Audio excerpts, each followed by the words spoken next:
दिनों के बाद राशिद साहब हमारे मकान पर तशरीफ ला रहे हैं। जी राशिद साहब सुन रहा है? हाँ, हमारी शादी के पता नहीं कितने साल हो गए, मगर कभी इसने मुझे साहब नहीं कहा। उस हरामखोर को साहब कह रही है। जावे क्या बोल दे, इस घर के सारे लोग इंतकाल कर गए। इंतकाल कर गए? नहीं नहीं, ऐसा कहने की कोई जरूरत नहीं है, मैं अभी जिंदा हूँ। अच्छा, जावसी भेज दे उन्हें। आ जाइए राशिद साहब, आ जाइए। अबे वसी यार, कान खोल के सुन लो बेगम, कान खोल के सुन लो। मुझे तुम्हारा ये राशिद मियाँ से मिलना जुलना है ना, जरा भी पसंद नहीं। कसम खुदा की अंदर से है ना, अंदर से जल भून जाता हूँ मैं। क्या बात है भाभी, किसे मेरे आने से जलन हो रही है? मुझे हो रही है, मुझे, क्योंकि मुझे तुम्हारी चाल, तुम्हारे लक्षण जरा भी नहीं भाते, समझा? भाभी ये खुशी भाई क्या कर रहे हैं? आप मत घब... चुप रहो, चुप रहो। बात मैं कर रहा हूँ, जवाब भाभी से मांग रहा है। भाभी से मांग रहा है। तुम्हारे अंदर तो बात करने की भी तमीज नहीं है। जाने दीजिए भाभी, भैया बचपन से चिड़चिड़े हैं। चिड़चिड़ा हूँ, खूंखार भी, कसम खुदा की खूंखार भी हूँ मैं। जब मैं 2 महीने का था ना गोद में, उसी वक्त 2 मर्डर हो गया था मेरे हाथों। इस वक्त तेरा, अब तब मैं। भाभी लगता है भैया काफी गुस्से में। कोई बात नहीं राशिद साहब, मैं तो आपसे नाराज नहीं हूँ ना। भाभी क्या है यार, क्या है? जब क्या है, भाभी भाभी भाभी की रट लगा रखी है। सुनो, ये देवर भाभी का रिश्ता है ना, आज से यहीं पे खत्म कर दो, दी एंड। वरना खुदा की कसम इस मकान में कुछ ना कुछ हो जाएगा। क्यों? हाँ, आप भाभी को तलाक दे रहे हैं क्या? मेरी बीवी को इस मंगला का माल समझ रखा है, जो आदेश मंगला की आदेश पुलिस की है? अरे आप खड़े क्यों हैं? आइए बैठकर बात कीजिए।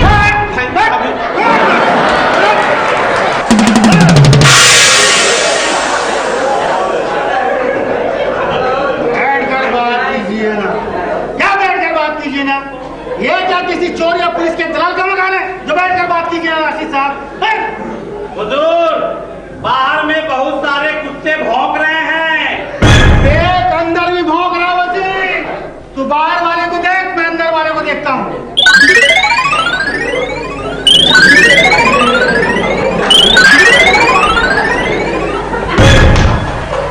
क्या है ये? मेरा मकान है यार, ये मेरा मकान है। लव इज लवली पार्क नहीं, जहाँ पे चल कदमी कर रहे हो, बातें हो रही। क्या है ये? अबे क्या है ये? क्या? उधर जाओ। क्या? इतने दिनों के बाद राशिद साहब आए हैं और आप अच्छी तरह से मिलने भी नहीं देते। कान खोल के सुन लो बेगम, कान खोल के सुन लो। ये हिंदुस्तान है, यहाँ मर्द है ना, मर्द से मिलते हैं, औरतों से नहीं। तुम अंदर जाओ, जाओ अंदर। जा रही हूँ। चिल्ला क्यों रहे हो? जाओ। मैंने तुम जाओ कहा है, तुम दोनों जाओ नहीं कहा, समझा? हाँ भाभी, अपने हाथ से 1 गिलास पानी लेते आइएगा। जहर है ना, जहर मैं मिला दूंगा। जिस तरह से तू हाथ धोकर मेरी बीवी के पीछे पड़ जाए, उस तरह से शहर के चोर गुंडों के पीछे पड़ा होता ना, तो अपने ये शहर कब का चोर गुंडों से पाक हो चुका होता। मुझे भाभी से पर्सनल काम है। अच्छा, भाभी भाभी भाभी। अबे क्यों गिरा जा रहा है, क्यों गिरा जा रहा है? वो तेरी भाभी है ना, लाहौल वाला, वो दिमाग खराब कर रख दिया है कमीने ने। मेरा मतलब मेरी बीवी है ना, 2 बच्चे की माँ भी है। इससे कोई फर्क नहीं पड़ता। सब महाराज को धोकर पी गया है कमीना। अबे अपने हिंदुस्तान में भाभी माँ की दाखिल होती है, लेकिन दूसरी सूरत में माँ का दर्जा दिया जाता है भाभी को। लेकिन पुलिस कानून में ऐसा कुछ भी नहीं। बहुत बड़ा हरामखोर है, बहुत बड़ा हरामखोर मालूम होता है कमीना। हरामखोरी करना चाहता है। तेरे घर में माँ बहन नहीं है क्या? नहीं। तेरे माँ बाप भी नहीं होंगे? पुलिस के माँ बाप नहीं होते। चलो आज ये मालूम हो गया कि तुझ जैसी पुलिस खेत में पैदा हो रही है। तुझ जैसी पुलिस को पैदा करने के लिए खेत में कमीनेपन का बीज डाला जा रहा है। तो अब मैं भाभी से मिल लूं? अब क्या तू कभी मेरी बीवी से नहीं मिल सकता। चल जाए यहाँ से, जाओ ना। देखिए, आप मेरे और मेरी भाभी के बीच दीवार बन रहे हैं। तो तू क्या चाहता है? तू क्या चाहता है? दीवार के बजाय ताजमहल बनूं? क्या चाहता है? देखिए, आप मुझे नहीं जानते। मैं बड़ा ओ इंस्पेक्टर हूँ। अबे ओ क्या, साफ साफ बोलना। हरामखोर, रिश्वतखोर, जूताखोर, क्या है तू? खबरदार आप मेरे दिमाग के गुस्से वाले दरवाजे को मत खटखटाइए, वरना मैं लाठी चार्ज करवा दूंगा। सुनो, ये बात बात में बेवजह बेसबब लाठी चार्ज करवाने का सिस्टम खत्म कर दो, वरना कसम खुदा की जिस दिन पब्लिक चार्ज हो गई ना, वो लाठियां तुम्हारे हाथों में नहीं कहीं और होंगी। क्या कहा? तुम्हारी भाभी को बुलाऊं? जल्दी, मैं बहुत बेचैन हूँ। उधर बेचैन रहो, मैं इधर आवाज दे रहा हूँ, उधर बेचैन रहो। हाँ, वसी, अबे ओ वसी, भाभी को भी बुला लीजिए ना। बस वसी क्या आती है, भाभी क्या, भाभी की पूरी फैमिली को बुलवा लूंगा। वसी, क्या बात है हुजूर? हाँ? क्या काम है? अरे बहुत सवाब है काम है यार, जरा जल्दी आ, जल्दी आ, बेचैन रहो उधर। हाँ जल्दी आ। हुजूर जल्दी बताइए हुजूर, सवाब के काम में मैं भी हिस्सा लेना चाहता हूँ। इधर आ। बोलिए हुजूर। सुनो, मेरी परदादी ने हाँ जिस झाड़ू से 11 अंग्रेज, हाँ? 27 लीडर और 31 पुलिस वालों का लक्षण उतारा था ना, लक्षण, हाँ हुजूर, हाँ हाँ, वो झाड़ू लेकर। वो झाड़ू? हाँ झाड़ू? हाँ। हुजूर लेकिन वो झाड़ू तो काफी छोटा और नोकीला हो गया हुजूर। अबे तुमको सवाब बहुत ज्यादा मिलेगा। मुझे मिलेगा ना हुजूर? हाँ, तूने ख्वाब में देखा था ना, मेरी परदादी जो जन्नत में खुशियों के झूले झूल रही है, हाँ हुजूर, हाँ। सब उसी झाड़ू का करिश्मा है। क्या भाग के जा झाड़ू लेकर। अभी जाता हुजूर। ये झाड़ू किस लिए मंगाया जा रहा है? सवाब कमाने के लिए। आजकल हम लोग है ना पुलिस के साथ झाड़ू से ही सवाब कमा रहे हैं। हुजूर झाड़ू ले आया, सवाब कहाँ हुजूर? ये है सवाब। क्या मतलब?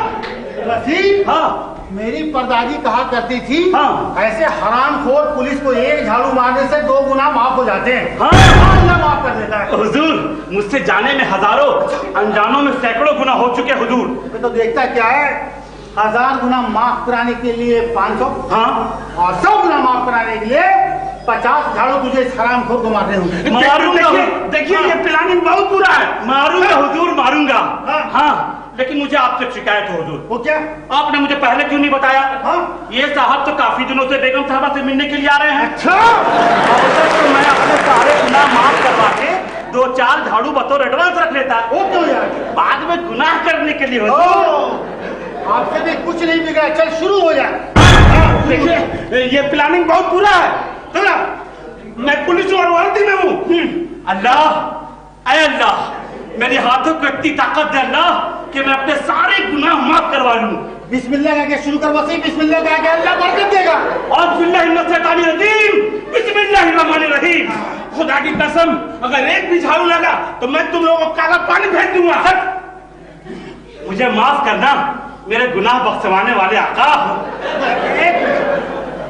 एक मिनट, मैं जरा कमेंट्री कर लूं। हुजूर सवाब में आप भी हिस्सा लेना चाहते हैं क्या? हाँ यार, हाँ मैं कमेंट्री कर लूं। कीजिए ना, और मुझे मौका दीजिए। हाँ कीजिए। हाँ, तो झाड़ू और पुलिस के खेल देखने वाले दोस्तों, आप सबको खुशी मियां का आदाब। आपके टेलीविजन स्क्रीन पर एक हरामखोर, रिश्वतखोर, झाड़ूखोर पुलिस, और दूसरी तरफ हमारा नौकर वसीम, ही झाड़ू 2 गुना माफ कराने के लिए पूरी तरह से तैयार, दूसरी तरफ पुलिस की निगाहें काफी खुखार। तो लीजिए देखिए, बहुत जल्द हिंदुस्तान के कोने कोने में खेला जाने वाला बहुत ही मशहूर खेल, झाड़ू और पुलिस। मेरी वर्दी पर लगा तो झाड़ू कैसे हो जाएगा? उसके बाद चेहरे से बचे हुए पसीने को झाड़ू पे लगाया और बैग पे लगाकर झाड़ू की चमक बढ़ाई, छाती को थोड़ा चौड़ा किया, सांस को ऊपर फेंक के नीचे जोर से फेंका और ये गुनाह माफ करने में झाड़ू दूसरी तरफ पुलिस ने झाड़ू को आपकी तरफ कट किया, खूब को लेके खतरनाक हमला, झाड़ू बाउंस हो गया।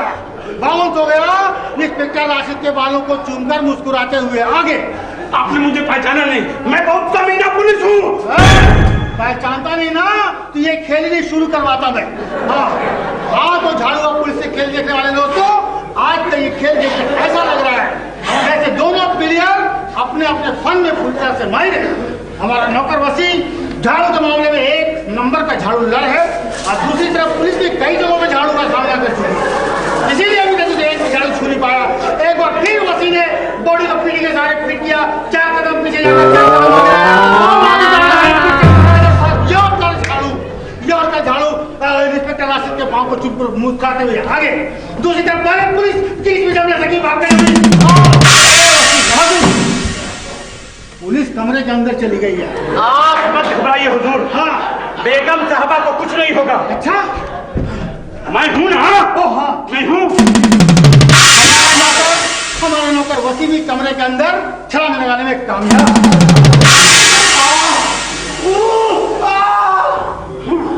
माफ करना दोस्तों, अंदर से ऐसी आवाजें आ रही है जैसे पुलिस खा रही है।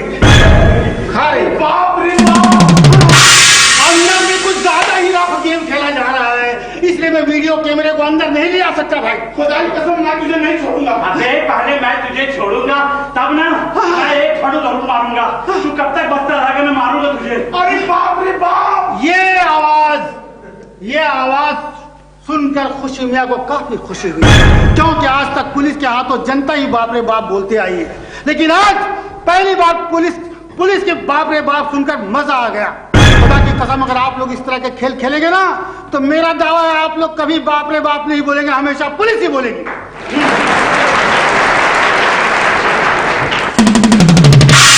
आज तुम लोगों ने पुलिस की बेइज्जती, इसका अंजाम अच्छा नहीं होगा। पहचान लीजिए, अपने हिंदुस्तान की असली पुलिस की असली सूरत यही है, ओरिजिनल सूरत नहीं। मैं किसी हाल में तुम लोग को नहीं छोड़ूंगा। पहले मैं